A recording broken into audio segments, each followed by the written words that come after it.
خالد چشتی صاحب بہت شکریہ آپ کے وقت کا. سر یہ فرمائیے گا کہ ایران کے مختلف شہروں میں یہ جو دھماکوں کی آوازیں سنی گئی ہیں، یہ دھماکے کیسے تھے؟ آپ کیا سمجھتے ہیں ایران اور امریکہ کے ایک دوسرے پہ حملے جو ہیں یہ سلسلہ کب تک جاری رہے گا؟ کیا درمیانی کوئی راستہ نہیں نکلے گا؟ جی عمران صاحب بہت شکریہ، اور زینب آپ نے انوائٹ کیا ہے. درمیانی راستہ تو مجھے لگتا ہے اسی طرح کا چلے گا جی، کیونکہ اس وقت پریشر بہت زیادہ ہیں اور بہت زیادہ ڈائیورجنٹ قسم کے آبجیکٹیوز ہیں. پرسیپشن اور نیریٹو، جنگ جیتنے کی جو ڈیفینیشن ہے وہ بہت ڈیفرنٹ ہے. عام طور پر جب جنگیں اس طرح کی اس ہائی ٹیمپو پر لڑی نہیں جاتی، آپ کے سامنے یوکرین اور رشیا کی جنگ ہے اور 5 سال سے زیادہ عرصہ ہو گیا وہ جنگ چل رہی ہے. دنیا کو کوئی فکر نہیں تھی کہاں جنگ ہو رہی ہے، ڈالر کی پرائس کا کیا ہوا، آئل پرائسز کا کیا ہوا، ورلڈ اکانومی کا کیا ہوا. یہ کیونکہ ایسی جنگ تھی کہ آلموسٹ پوری دنیا اس سے نہ صرف افیکٹ ہوئی، اگر میں ہاسٹیج نہ بھی کہوں تو آلموسٹ اس تمام کی تمام دنیا اس پر اثر ہوا. اب جتنا زیادہ کنسنٹریشن ہوگی جنگ کے اوپر دنیا کے 8 بلین لوگوں کی، یا ان پہ افیکٹ ہوگا، اتنا ہی زیادہ اس کا کرٹیکل جائزہ بھی لیا جائے گا، اس کو کرٹیسائز بھی کیا جائے گا، وہ کلپریٹ بھی ڈھونڈا جائے گا جس کی وجہ سے ہے. تو آئی تھنک دونوں طرف سے اس وقت یہ آپٹکس کی جنگ ہے. تھرڈ ڈائمینشن نہیں بھولنا چاہیے، وہ اسرائیل کا ہے اور نتنیاہو کا ہے. نتنیاہو نے بنیادی طور پر میرا خیال یہ ہے کہ جب یہ جنگ لانچ کی تھی پچھلے سال بھی اور اس سال بھی، کیونکہ پریزیڈنٹ ٹرمپ اتنے 47 سالوں میں پہلے صدر نتنیاہو کے ہاتھ لگے جو ایک دفعہ نہیں 2 دفعہ جنگ میں کودے. بہت سارے صدر گزرے، 36 سال تو آیت اللہ خامنئی نے حکومت کی یا اسپرچل لیڈر رہے تو بہت سارے صدور آئے ہوں گے، چلے گئے. لیکن نتنیاہو نے اس دفعہ کامیابی سے پریزیڈنٹ ٹرمپ کو 2 چیزیں میرا خیال ہے کہیں. ایک، انہوں نے کہا کہ جو ایران ہے وہ ارریشنل ہے اور سوئسائڈل ہے، اور پھر یہ ثابت کرنے کی کوشش کی دوسرا پوائنٹ کہ اس کا جو ارریشنل اور سوئسائڈل ہوتا ہے اس کے لیے ڈپلومیسی اور ڈیٹرنس، یہ 2 چیزیں کام نہیں کرتی. اس کے لیے پاسبلٹی جو انہوں نے کہا، میں صرف ایک پرسیپشن کریٹ کر رہا ہوں، آپ کے ذہن میں ایک پکچر لا رہا ہوں. نتنیاہو نے یہ کہا ہوگا کہ جب ڈیٹرنس اور ڈپلومیسی نہ چلے تو پھر ایک ہی چیز چلتی ہے، آپ نے پری ایمپٹ کرنا ہوتا ہے، یعنی کسی کو مار دیں اس سے پہلے کہ وہ آپ کو مارے. تو اس طرح کا ماحول بنا کے نتنیاہو امریکی صدر کو گھیر کر اپنی فوج اپنی لے کر چڑھ دوڑے ایران پر. ملٹری آبجیکٹیو حاصل نہیں ہوا تو اب ہم نے دیکھا دونوں کے ڈیورجنس ہیں. ڈیورجنس میں ایک نیو فاؤنڈ ریلیونس ایران کو بھی مل گئی، اس کو پتہ لگا میں کتنا طاقتور ہوں، میں کتنا پرولونگ کر سکتا ہوں. تو یہ ڈائنامکس وہ چل رہے ہیں. اب تمام سائڈیں اپنی اپنی طرفوں کو یا اپنی اپنی اطراف کو یہ ثابت کرنے میں لگی ہوئی ہیں کہ جنگ میں نے جیتی ہے، میں نے اپنا مقصد حاصل کر لیا. سب سے کم ملٹری آبجیکٹیو اگر کسی کا حاصل ہوا وہ تو اسرائیل ہے. لیکن اسرائیل کا اگر چینل 12 میں ایک سروے ہوا ہے، اگر وہ فالو کریں تو میں عرض کر دیتا ہوں اس نے سروے کیا کیا ہے. اس چینل نے کہا کہ جب انہوں نے سروے کیا ہے صرف 11% اسرائیلی سمجھتے ہیں کہ ہم نے یہ جنگ جیتے ہے. امیجن کریں 89% کیا سوچتے ہیں. اس کا مطلب ہے اسرائیلی پرائم منسٹر نے تو لوگوں کو یہ کہا تھا کہ میں ایران کے خلاف جنگ اس لیے کر رہا ہوں کہ یہ سیف ہو جائے گا ہمارا ملک. تو جب 11% کہیں گے جیتیں گے تو اس کا کیا مطلب ہے؟ 71% لوگوں نے کہا اسرائیلیوں نے کہ پریزیڈنٹ ٹرمپ پر اب ہم اعتبار نہیں کر سکتے اسرائیلی انٹرسٹ کو واچ کرنے کے لیے. تو یہ میں دیکھیں ذرا پریشر کتنا ہے نتنیاہو پر. نتنیاہو کے لیے جو امن ہوا ہے، جیسا بھی معاہدہ ہوا ہے، یہ انایزی نہیں ہے، یہ سوئسائڈل ہے اور ایگزسٹیشنل تھریٹ ہے. اس کا سروائیول نہیں ہے اگر یہ امن قائم ہو گیا اور یہ کنٹینیو ہوا. تو یہ فیکٹر میں نے کہا. آخری بات ایران کی بھی کرتا چلوں، کیونکہ ایران کو بھی نیو فاؤنڈ لیوریج ملا ہے 47 سال میں پہلی دفعہ، اور وہ سمجھتا ہے کہ روزانہ ایسا بینیفٹ نہیں ملنا، نہ قربانیاں دی جا سکیں گی. 3,500-4 ہزار لوگوں کی 20,000 بلڈنگیں تباہ ہوئی، انفراسٹرکچر، یونیورسٹیز، ملٹری کمپاؤنڈز کہاں، اور سب سے بڑھ کر 85-87 کے قریب لیڈر شہید ہوئے ایک سال کے اندر، اور 90 نیوکلیر سائنٹسٹ بھی شہید ہوئے. تو ایران کو بھی پتا ہے کہ روزانہ اس طرح کی بارگیننگ چپ یا لیوریج نہیں ملنا، تو وہ اپنے ڈائنامکس کے پر بات کریں. اچھا سر، یہ فرمائیے گا کہ امریکہ نے جو حملہ کیا اور وہ پل تباہ کر دیا جس سے چین اور روس کو تجارت ہوتی تھی، اس سارے معاملے کو آپ کس طرح سے دیکھتے ہیں؟ کیونکہ چین اور روس تو ویسے بھی امریکہ کے تو دشمن ہیں ہی سمجھے جاتے، روس کے ایران کے لیے وہ نرم گوشہ بھی رکھتے ہیں. میرا خیال یہ ہے کہ آپ کو یاد ہوگا جب جنازہ شروع ہوا تھا، سفر شروع ہوا تھا جنازے کا، تو اس وقت پریزیڈنٹ ٹرمپ نے تھریٹ کی تھی چند دن پہلے کہ میں ٹارگٹ کر سکتا تھا سب کو لیکن میں نے نہیں کیا. وہ اپنی کیپیبلٹی ثابت کرنا چاہتے تھے، وہ ان ایلیمنٹس کو خوش کرنا چاہتے تھے جو زائنسٹ لابی ان کے خلاف اس وقت میڈیا پر لگی ہوئی ہے.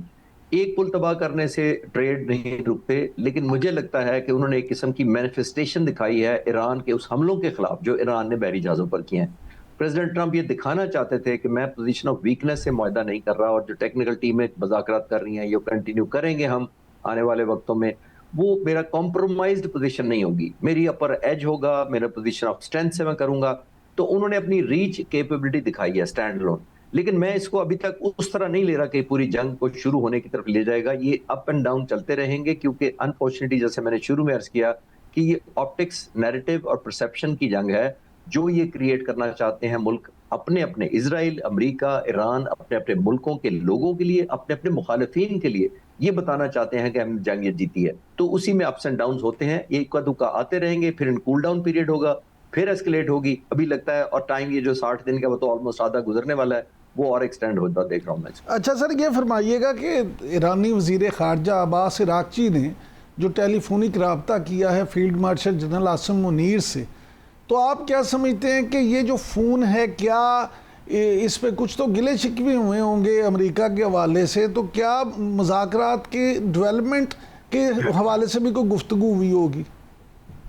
دیکھیے قدرتی بات ہے کہ دونوں طرف سے خیالات کا اظہار ہوا ہوگا, انہوں نے اپنے گریوینسز بتائے ہوں گے, انہوں نے کہا ہوگا کہ جو آرٹیکل 5 یا پیراگراف 5 ہے ایم او یو کا, امریکہ نے اس کی خلاف ورزی کی ہے, کیونکہ اس میں لکھا ہے کہ ایران میں پیسج سیکیور کرے گا, تو پیسج میں اپنی مرضی سے سیکیور کر تو رہا ہوں, میری مرضی کے بغیر کیوں کوئی جائے گا, تو اس لیے میں حق پہ جانے میں ہوں. بالکل ٹھیک ہے, لیکن I am sure field marshal نے, سی ڈی ایس نے بھی یہ ضرور ان کو کہا ہوگا کہ آپ کے پاس بھی چوائسز زیادہ نہیں ہیں. یہ میرا اپنا ماننا ہے, اس کی وجہ میں اپنے پوائنٹ آف ویو سے کرتا ہوں. دیکھیے عمران صاحب, ابھی بھی اس خطے میں تقریباً 50,000 فوجی امریکہ کے موجود ہیں. 50,000 کو اگر آپ انٹرنیشنل کانٹیکس میں دیکھیں تو جتنی ملکوں کی فوجیں ہیں, تقریباً 192 ممالک ہیں دنیا میں اس وقت. تقریباً 140 ممالک کی جو فوج ہے ممالک کی, وہ 50,000 فوجیوں سے یا ایکولنٹ ہے یا کم ہے. ذرا امیجن کریں کتنی بڑی فوج اس ایریا میں ہے. پھر ان کے پاس یہاں پہ ابھی میں پرسوں کوئی سیٹلائٹ پکچر دیکھ رہا تھا, اور 20 کے قریب انہوں نے ایئر ٹو ایئر ریفیولر اس ایریا میں ڈالے ہیں نئے لا کر. تو یہ ایک پوسچرنگ نظر آ رہی ہے کہ امریکن پریزیڈنٹ بھی پوسچرنگ کرنا چاہتے ہیں یہ شو کر کے, اور پھر ایران کو یہ محتاط رہنا پڑے گا کہ پریزیڈنٹ ٹرمپ بہت بڑا پریشر برداشت کر رہے ہیں, اور ظاہر ہے کہ اسرائیل کا ہے, الیکشن آ رہا ہے, ان کے مخالفین ہیں, زائنسٹ میڈیا ہے, تو ایسا تھریش ہولڈ نہ کراس کریں کہ ساری جس کے کہتے نا جیسا تمام میلہ ہی لٹ جائے. تو ان کو بیلنس آؤٹ کر کے, تھن لائن کر کے, ایران کو بھی تھوڑا سا ایک فلیکسیبلٹی دکھا کے نکلنا پڑے گا کہ کوئی تھریش ہولڈ نہ کراس کر جائے امریکہ کی. اچھا سر, امریکی میڈیا تو یہ کلیم کر رہا ہے کہ پاکستان اور قطر دونوں نئے سرے سے امریکہ اور ایران کو مذاکرات کی ٹیبل پہ لانا چاہتے ہیں. دوسری طرف ٹرمپ کے اس بیان کا ذکر کیا جا رہا ہے کہ جس میں انہوں نے کہا وہ کہ ایرانیوں کے ساتھ ڈیل نہیں کرنا چاہتے. تو سر ایک تو بات بڑی یہ سمجھ آتی ہے, اور بہت سارے اینالسٹ یہ بات کر رہے ہیں جو ابھی آپ نے بھی بڑی تفصیل سے بیان کی, کہ یہاں پہ عزت نفس کا بھی معاملہ ہے, دونوں اپنے اپنے جو لوگ ہیں ان کو مطمئن بھی کرنا چاہتے ہیں. لیکن کیا آپ سمجھتے ہیں کہ زائنسٹ لابی کا جو دباؤ ہے وہ بھی ٹرمپ کو ایسی باتیں کرنے پہ مجبور کرتا ہے؟ دیکھیے عمران صاحب, اس وقت چل کیا رہا ہے, جنگ جس طرح بھی رکی ہے اور کبھی کبھی اپس اینڈ ڈاؤن ہوتے رہتے ہیں. اسرائیل کے لیے میں نے جیسے کہا کہ یہ ایگزسٹیشنل تھریٹ ہے, نتن یاہو کے لیے بنیادی اسٹریٹجی کیا چل رہی ہے. نتن یاہو کی اسٹریٹجی یہ لگتی ہے کہ وہ حزب اللہ کو ٹارگٹ کرے.